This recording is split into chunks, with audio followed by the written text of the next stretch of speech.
അതുകൊണ്ട് ഞാൻ വിശ്വസിച്ചിട്ടുണ്ടായിരുന്ന സർക്കാരാ. എനിക്ക് വിശ്വാസമുണ്ട് അവരെന്തെങ്കിലും തരും എനിക്ക്. അമ്മച്ചി ഒന്നുകൊണ്ടും വിഷമിക്കണ്ട. അമ്മച്ചിക്ക് എന്താ സഹായം ഗവൺമെന്റ് ഉണ്ടെങ്കിലും അതെല്ലാം തന്നിരിക്കും. 3.5 തരം എന്ന് പറഞ്ഞിട്ടാ പോയത്.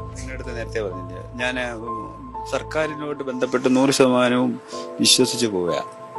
അതുണ്ടാവും. അത് എനിക്കത് മറിച്ച് ചിന്തയൊന്നുമില്ല. ഞാൻ അങ്ങനെ വിശ്വസിക്കുക. ഒരാൾ പറയുമ്പം നമ്മൾ ആരായാലും അങ്ങനെ വിശ്വസിക്കും.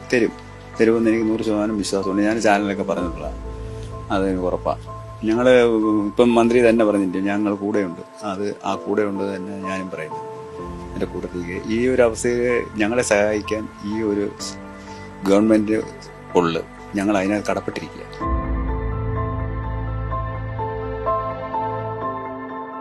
അത്യന്തം ദുഃഖകരമായിട്ടുള്ള ഒരു സംഭവമാണ്.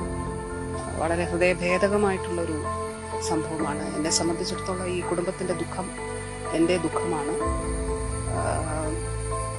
ഞാൻ പ്രിയപ്പെട്ട ബിന്ദുവിൻ്റെ ഭർത്താവ് വിശ്വൻ ചേട്ടനെ കണ്ടു, അമ്മയെ കണ്ടു, മക്കളെ കണ്ടു, ബന്ധുക്കളെ കണ്ടു. അവരുടെ ദുഃഖത്തിൽ പങ്കുചേർന്നു. സർക്കാർ അവർക്ക് ഒപ്പം പൂർണ്ണമായിട്ടും ഉണ്ടാകും. തീർച്ചയായിട്ടും ഒരു സംശയവും വേണ്ട. അങ്ങനെ ഒരു റിപ്പോർട്ട് ഒരു സാങ്കേതികമായിട്ടുള്ള റിപ്പോർട്ടാണ്. അതിനപ്പുറം സർക്കാർ ഈ കുടുംബത്തിന്റെ